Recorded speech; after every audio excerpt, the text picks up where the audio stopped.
আজি আমাৰ দ্বিতীয় সেশনৰ সাবৃত্তিৰ পিছত আমাৰ মূল সেশন আছে টয় বেস পেডাগজি পুতলা ভিত্তিক শিক্ষা। আমি এবাৰ যদি আমাৰ শৈশৱলৈ উভতি যাওঁ, প্ৰত্যেকেই আমি এবাৰ আমাৰ মেমৰিটো আমি একেবাৰে বাচ্চা যেতিয়া আছিলোঁ বা শিশু যেতিয়া আছিলোঁ সেই তাহানিৰ দিনলৈ এবাৰ আমি উভতি যাওঁ। আমি কি কৰি ভাল পাইছিলোঁ? আমি পুতলা ভিত্তিক প্ৰাক শৈশৱকালীন অৱস্থাত আমাৰ প্ৰত্যেকৰে এদিনাখন আছিল। আমি অতীতলৈ যদি উভতি যাওঁ তেতিয়া আমি প্ৰত্যেকেই বেছিকৈ মহিলাসকলে আমি পুতলাৰে খেলি ভাল পাইছিলোঁ। যেতিয়া আমি সৰু আছিলোঁ সৰু সৰু মাটিৰে পুতলা বনাইছিলোঁ বা কাঠৰ টুকুৰে পুতলা বনাইছিলোঁ। আমাৰ প্ৰত্যেকজন বাইদেউ বা ছাৰহঁতৰ মনত আছে, আমি যেতিয়া কিবা উৎসৱ পাৰ্বণত গৈছিলোঁ তেতিয়া সৰু যিবিলাক প্লাষ্টিকৰ পুতলা আছিল সেই পুতলাৰ কাৰণে আমি দেউতাকৰ হাতৰ আঙুলি টানি ধৰিছিলোঁ বা মাকৰ কাপোৰৰ আঁচল টানি ধৰি আমি দোকানৰ পিনে লৈ গৈছিলোঁ। এই অভ্যাসটো আমাৰ প্ৰত্যেকৰে সাধাৰণতে আছে, নহ'লে আমি কান্দি মাটিত বাগৰি পৰিছিলোঁ। কি ধুনীয়া ধুনীয়া কাপোৰ পিন্ধাই লৈ গৈছিল, সেই কাপোৰৰ অৱস্থাৰে আমি মাটিত বাগৰি বাগৰি কেতিয়াবা কান্দিছিলোঁ। এতিয়া দেখা গ'ল আৰ্লি চাইল্ডহুড কেয়াৰ এণ্ড এডুকেশ্যনত পুতলা ভিত্তিক শিক্ষা, প্ৰাক শৈশৱকালীন অৱস্থাত পুতলা ভিত্তিক শিক্ষাই যথেষ্ট গুৰুত্বপূৰ্ণ আৰু ফলপ্ৰসূ হৈ আহিছে। এই পুতলাৰ ওপৰত ভিত্তি কৰি আমি যদি শিশুসকলক শিক্ষা দিব পাৰোঁ তেতিয়াহ'লে বেছি কি হ'ব, ফলপ্ৰসূ শিক্ষা হ'ব। যিহেতু বাচ্চাই কি ভাল পায়? পুতলা ভাল পায়। আমি পুতলাৰ জৰিয়তে শিক্ষা দিয়াৰ ক্ষেত্ৰত কেৱল আনন্দই নহয়, কেৱল যে বাচ্চাবিলাকে আনন্দ পাব এইটোৱে নহয়, কিবা শাৰীৰিক মানসিক তাৰপিছত আপোনাৰ কল্পনা শক্তি হওক বা আৱেগিক হওক বা লেংগুৱেজ ডেভেলপ হওক, অৰ্থাৎ হলিষ্টিক ডেভেলপমেণ্ট হ'ব। আৰু সেই হলিষ্টিক ডেভেলপৰ কথা আৰু অলপ আগতে আমাৰ গোৱাৰী ছাৰে কৈছে, মই সেই সম্পৰ্কে আৰু আপোনালোকক বহলাই নকওঁ। আমি বা শিশুসকলে যিকেইটা বস্তুৰে খেলি ভাল পায় প্ৰত্যেকটা বস্তুই কি হ'ব? পুতলা হ'ব। কেৱল যে হাত ভৰি চকু কাণ থাকিলে আমি তাক পুতলা বুলি কম, ভুল সেইটো।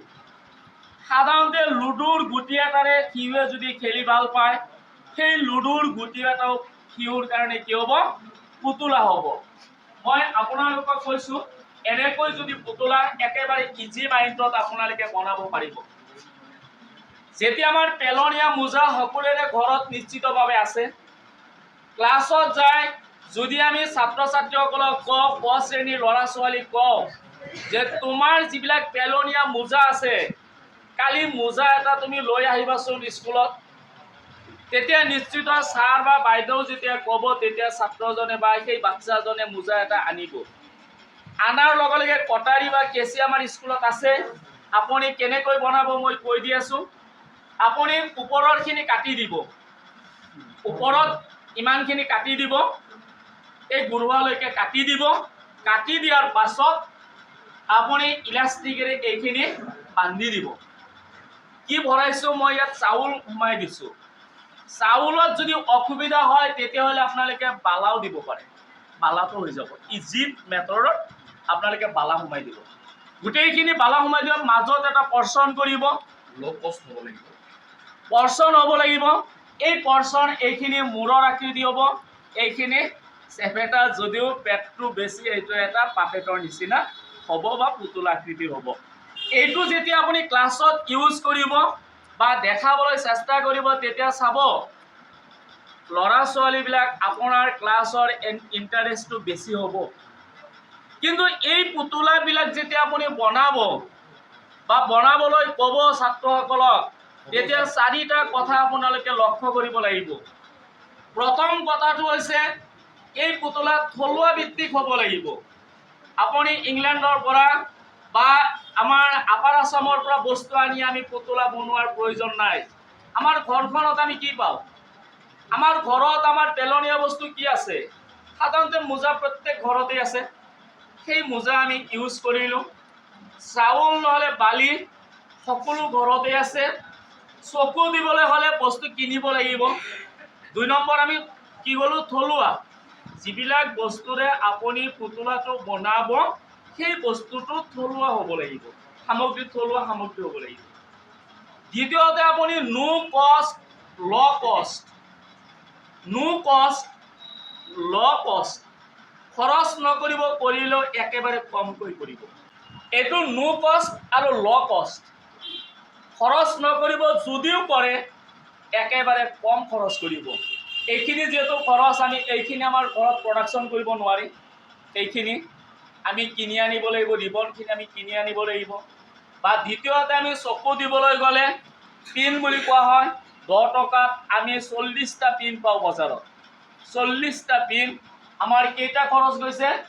6টা। তেনেহ'লে আমি কমচে কম 8টা এনেকৈ পাপেট বনাব পাৰিম। তেনেহ'লে আপোনালোকৰ খৰচ কম হৈ গ'ল। সেইকাৰণে নো কষ্ট ল কষ্ট। 3 নম্বৰ হৈছে শিশুৰ বয়সৰ উপযোগীকৈ আপোনালোকে পাপেট বনাব লাগিব। এই পাপেটটো বাচ্চাৰ কাৰণে হয়। এইটো আপোনাৰ 10 বছৰীয়া 11 বছৰীয়া শিশুৰ কাৰণে এই পাপেটটো দিলে ভুল হ'ব আমাৰ। এইটো শিশু কাৰ কাৰণে? ক শ্ৰেণীৰ বাচ্চাৰ উপযোগীকৈ আপোনালোকে পাপেট বা পুতলা বনাব লাগিব। কেনেকৈ? আপোনাৰ যদি কাঠৰ এটা পুতলা বনায়, কাঠৰ আমি বনাব পাৰিম, কিন্তু সৰু বাচ্চাই নাজানে কাঠৰ পুতলাৰে যদি দলিয়াই দিয়া হয় কাৰোবাৰ মূৰত কি লাগিব? আঘাত লাগিব। এইটো যদি আমি মূৰত কাৰোবাৰ দলিয়াই দিওঁ কিন্তু আঘাতপ্ৰাপ্ত নহয়। সেইকাৰণে বয়সৰ উপযোগীকৈ আপোনালোকে পাপেট বা পুতলা এটা বনাবলৈ ক'ব। 4 নম্বৰ হৈছে যিবিলাক শাৰীৰিকভাৱে সক্ষম কিছুমান শিশু ক্লাছত থাকিব পাৰে, ইনক্লুচিভ এডুকেশ্যনত CWSN তেনেকুৱা শিশু থাকিব পাৰে, সেই শিশুৰ উপযোগীকৈ আপোনালোকে পাপেটবিলাক বনাবলৈ ট্ৰাই কৰিব। এতিয়া আমি এই পাপেটৰ জৰিয়তে আপোনাৰ এডুকেশ্যনৰ পেডাগজিত আমি এক্টিভিটিৰ মাধ্যমেৰেই ল'ৰা ছোৱালীক শিক্ষা দিব লাগিব। এনেকৈ যদি মই ধৰি ৰাখোঁ শিশুসকলৰ এট্ৰেকশ্যন আহিব নেকি? পুতলাই কি কৰে? মই এবাৰেই কৈছোঁ, কাগজৰ টুকুৰা এটাত যদি কিবা বস্তু আঁকি লয়, সেইটো যদি ল'ৰা ছোৱালীবিলাকে খেলে সেইটো কি হ'ব? পুতলা হ'ব। কাঠৰ টুকুৰাৰে খেলিলে সেইটো এটা কি হ'ব? পুতলা হ'ব। লুডুৰ গুটি এটাৰে খেলিলেও সেইটো এটা পুতলা হ'ব। সেইকাৰণে আমি কেৱল হাতত ধৰি ৰাখি যদি আমি বাচ্চাবিলাকক দেখুৱাওঁ তেতিয়াহ'লে কি নহ'ব? সেইবিলাক চাই শিশুৰ এট্ৰেকশ্যন নাহিব। আমি শিশুক কেনেকৈ এট্ৰেকশ্যন বা মনোগ্ৰাহী কৰিব পাৰোঁ আপোনাৰ প্ৰতি বা ক্লাছৰ প্ৰতি এট্ৰেকশ্যন, যে কিছুমান শিশু আছে ঘৰত গ'লে পিছদিনা স্কুললৈ আহিব নিবিচাৰে, কিন্তু এনেকুৱা মাধ্যমত যদি আমি শিক্ষা দিওঁ, নাচি বাগি ভংগীমা হওক, সাধুকতাই হওক, বিভিন্ন পদ্ধতিৰে যদি আমি শিক্ষা প্ৰয়োগ কৰোঁ, দিবলৈ চেষ্টা কৰোঁ, তেতিয়াহ'লে চাব পিছদিনা মাকে বা দেউতাকে যদি কয় আলহী ঘৰত যাম, আজি স্কুলত যাব নালাগে, কিন্তু আপুনি সেই বাচ্চাজনক ধৰি ৰাখিব নোৱাৰে। কিয় নোৱাৰে? তাৰ আখৰখন আছে। আজি ছাৰে নাচি বাগি আমাক শিকাব বুলি কৈছে কালি, আজি ছাৰে পুতলা এটা বনাই আনিব, আজি ছাৰে লুডু খেলে, কেনেকৈ খেলে আমি নাজানো, লুডুৰ গুটি এটা আনিব বুলি কৈছে, আজি আমি স্কুলত যাম, মা বা দেউতা মই আলহী ঘৰত নাযাওঁ। চাব, আমি কিছুমান ল'ৰাক ঠেলি পঠিয়াই দিব নোৱাৰোঁ স্কুলত, কিন্তু এই এক্টিভিটিৰ মাধ্যমত যদি আমি শিশুসকলক সদায় ক্লাছ কৰাৰ কাৰণে চেষ্টা কৰোঁ, যিহেতু আপোনালোকে প্ৰত্যেকজন দিছিল, নাচি দিয়াৰ লগে লগে কিন্তু আকৰ্ষণ বাঢ়ে। আপুনি নাচক, চাব হাল্লা বন্ধ হৈ যাব, মোৰ ক্লাছত হাল্লা হৈ আছে, কিন্তু অলপ ডেন্স দিয়ক, কঁকাল এটা ঘূৰাই দিয়ক, চাব তাৰমানে ক্লাছত আৰু হাল্লা নাই।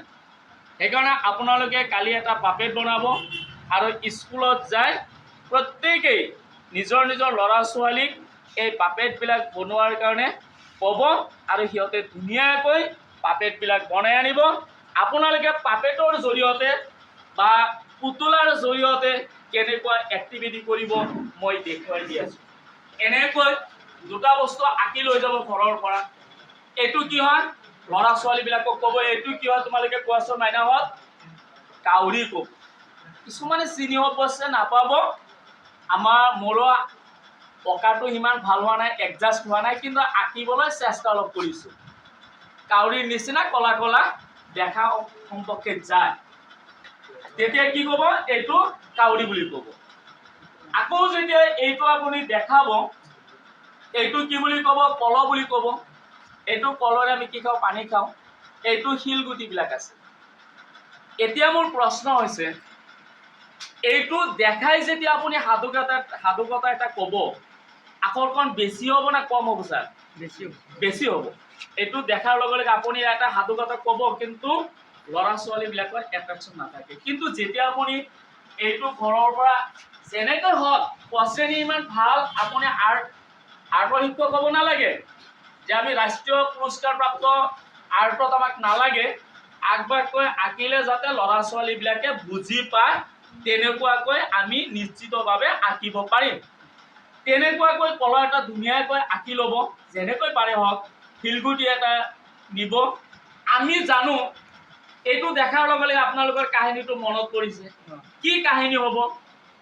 আমাৰ এট্ৰেকশ্যন কিন্তু নাথাকে। কিন্তু আপোনালোকক যেতিয়া ষ্টুডেণ্ট মই ধৰি ল'লোঁ, আপোনালোকে একোজন ক শ্ৰেণীৰ ষ্টুডেণ্ট, আপোনালোকে কিন্তু এই কাহিনীটো নাজানে।